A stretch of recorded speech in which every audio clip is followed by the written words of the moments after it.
दो चार नाम ले लेने पर उसे भगवत प्राप्ति हो जाएगी कि नहीं हो जाएगी, मेरी तरफ से संशय नहीं है। वो एक प्रसंग आता है, भाई जी से हनुमान प्रसाद पोद्दार जी ने कल्याण में लिखा था कि एक कर्मचंद और धर्मचंद नाम के दो भाई थे, सुनाया भी कई बार है। तो धर्मचंद्र भगवत भक्त था और कर्मचंद्र विषयी था, शराब पीना आदि आदि। तो बड़ा भाई जब संतों से निवेदन करके घर लाता, उनकी अगवानी करता, आरती पूजा करता, उनको भोग प्रसाद पावा, वो जब देख लेता तो गाली देता संतों को भी। वो दुष्ट स्वभाव का था।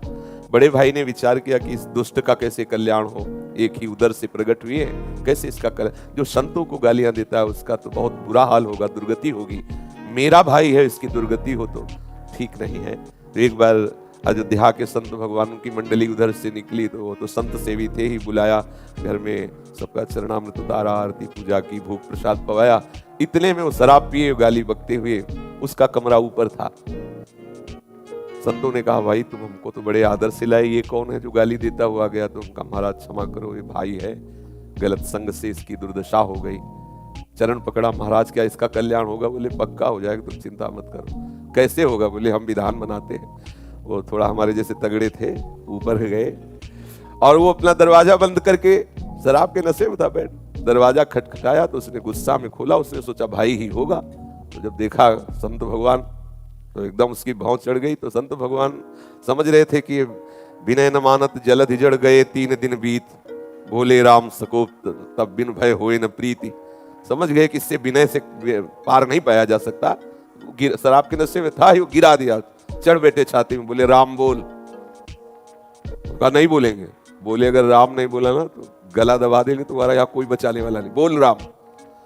काफी देर में उसने विचार किया कि अगर इस बाबा जी से बचना है तो राम बोलना पड़ेगा। तो बचने के लिए उसने कहा राम राम। हट गए संत भगवान और बोले बेटा इस नाम की कीमत कभी मत लेना, बेचना नहीं इस नाम को, काफी है ये, 2 बार ही काफी। तुमने तो 4-6 बार कहा, 2 बार ही काफी है। कुछ दिन बाद उसको भयंकर रोग हुआ, पाप के कारण, बहुत अत्याचार करता था, कुमार्गामी था, मरा। तब भगवान यम के दरबार में गया। धर्मात्माओं के लिए धर्मराज हैं, पापियों के लिए भयंकर यम रूप हैं भगवान, परम भागवत है। वहां कोई घंटा 2 घंटा थोड़ी लगता है हिसाब करने में, सेकंड से भी कम हिस्से में हिसाब हो जाता है। जब उसका रजिस्टर देखा तो सब पाप ही पाप था। केवल 2 बार संत की कृपा से राम राम बोला। तो सिद्धांत होता है कि अधिक पुण्यवानों को यह अवसर दिया जाता है कि आपसे जो कम पाप हुए हैं आप उनको भोग लो, फिर पुण्य लोगों को जाओ। और अधिक जो पापी होते हैं उनको पहले पुण्य भोगाया जाता है कि फिर तुम नरक भोगो। तो उनका तुम्हारा एक ही पुण्य है। संत के कहने से 2 बार राम राम कहा। बोलो क्या लोगे इसके बदले में, क्या चाहोगे? संत की वाणी अमोघ होती है। उसको उस समय भी वो वाणी स्मृति में रही कि बेटा बेचना नहीं। तब उन्होंने कहा कि पहले तो हमें कीमत बताओ, किसकी क्या कीमत है? भाई तुमने कहा 2 बार राम राम के बदले में क्या लोगे, तो आप हमें बताओ इसकी कीमत क्या है, तो हम उसको वैसे बतावें। फंस गए यमराज जी। परम भागवत है, 12 महाभागवतों में श्री धर्मराज जी हैं। वो सोचा भगवान की नाम की कीमत, अगर भाई तो महत अपराध बन जाएगा अगर उसकी कोई कीमत, संसार की कोई वस्तु, कोई लोक लोकांतर, भगवान के नाम की कीमत थोड़ी। भगवान का नाम तो भगवत स्वरूप है। कहां लग नाम बढ़ाई, राम न सके नाम गुण गाई। तो बड़ा सच्चिदानंद में सामर्थ्यशाली भगवान का नाम। थोड़ी देर विचार करते रहे, सोचा देवराज इंद्र से सलाह लेते हैं। बुलाया, देवराज इंद्र आए। धर्मराज जी ने कहा समस्या में फंस गए, पापी जीव है, 2 बार राम राम बोला।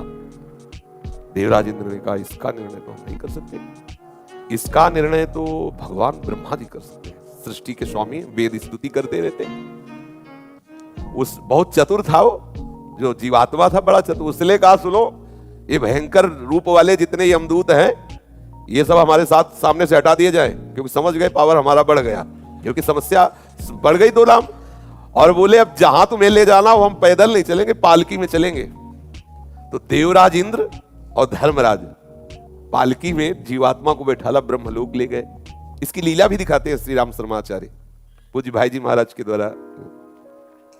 ब्रह्मा जी ने देखा, बोले देवराज और धर्मराज कौन सी लीला है, किस जीवात्मा का ऐसा महान पुण्य जो आप, अरे बोले प्रभु पुण्य की बात नहीं, महान पापी है, 2 बार राम राम बोला, अब बोल रहा है उसकी कीमत बताओ। तो ब्रह्मा जी भी सर खुजलाने लगे, क्योंकि भगवान नाम की अपार महिमा। ब्रह्मा जी ने कहा कि राम नाम की महिमा को भगवान महादेव जी जानते हैं, भगवान शंकर। अपने लोग चलते हैं, हम भी सुनेंगे कि भगवान की महिमा जो नाम की है वो महादेव जी कितनी रसमयी वर्णन करते हैं। जीवात्मा बहुत प्रसन्न हुआ। ब्रह्मलोक का आनंद तो बड़े बड़े योगियों के लिए भी दुर्लभ है। अब उस जीवात्मा को देवराज धर्मराज और साथ में ब्रह्मा जी भगवान महादेव जी के पास कैलाश पहुंचे। कैलाश तो चिदानंद धाम है। भूत भावन भगवान शंकर के दर्शन करते ही उसको परम आह्लाद हुआ, सारे पाप नष्ट हो गए। महादेव जी ने हंसकर कहा कि पितामह ब्रह्मा और देवराज और धर्मराज कैसे आगमन हुआ? तो उनका भगवान इस जीवात्मा ने 2 बार राम राम कहा। समस्या फंस गई है, कह रहा उसकी कीमत बताओ। क्या कीमत हो सकती है आपसे पूछने आए। महादेव जी ने कहा रा कह करके हम हलाहल विष पी गए और मां से उसको रोक दिया। तो राम नाम से हमने अपने गले में हलाहल विष जो समुद्र से निकला था उसे रोक लिया। रात दिन उसी को जपते रहते, पर कीमत क्या है हमारी सामर्थ्य नहीं कि हम बता सके। बड़ी महिमा गान की नाम की, पर कहा इसी राम नाम तारक मंत्र से काशी में मरे हुए जीवों को मोक्ष प्रदान करता हूं। बड़ी महिमा गाई, महादेव हैं, परम वैष्णवाचार्य हैं। कहा पर इसकी कीमत नहीं बता सकते। अब ये हुआ कि भाई कीमत तो जाननी ही है, तो बोले सीधे नामी के पास चलो, साकेत धाम चला जाए और भगवान श्री राम के ही श्रीमुख से पूछ लिया जाए। अब जीवात्मा को कितना आनंद। महादेव जी ने कहा हम भी सुनना चाहेंगे नाम की कीमत क्या है। तो महादेव जी और भगवान ब्रह्मा जी, भगवान इंद्र जी, धर्मराज जी, ये सब महापुरुष और जीवात्मा साथ में दूल्हे की तरह। कितना आनंद देखो, दूल्हे की तरह वो कितना सजा के उसको। भगवान श्री राम ने मुस्कुरा कर कहा कैसे आगमन हुआ? तो बोले प्रभु ये बहुत पापी है, आपके प्रेमी महात्मा के द्वारा 2 बार राम राम कहाया है। अब ये पूछ रहा है उसकी कीमत बताओ। तो भगवान श्री राम ने कहा लाओ इसे हमारी गोद में बैठा लो। भगवान श्री राम उसे अपनी गोद में बैठाला और दुलार करते हुए कहा कि कीमत तो हम भी नहीं बता सकते, महिमा तुम देख लो। महिमा ये देख लो कि शराब पीने वाला कुमार्गामी जीव, पापाचारी, संत द्रोही, अहेतु की कृपा संत की 2 बार राम राम कहाया तो हमारी गोद में बैठा हुआ, लेकिन कीमत हम भी नहीं बता सकते। कहां लग नाम बड़ाई राम न सके। तो भाई ये अविश्वास न करे कि 2 4 6 बार लेने से क्या भगवत प्राप्ति हो जाएगी, क्या ये कई बार काफी है। पर आगे अगर अपराध न बने तो बड़ा रस आ जाए, फिर वो प्रभु के नाम का स्वाद लेकर के और प्रभु को अधीन कर ले, प्रभु की दिव्य लीलाओं का दर्शन करने का, प्रभु के श्रीअंग की सेवा का अधिकार, ये सब नाम से प्राप्त हो जाए।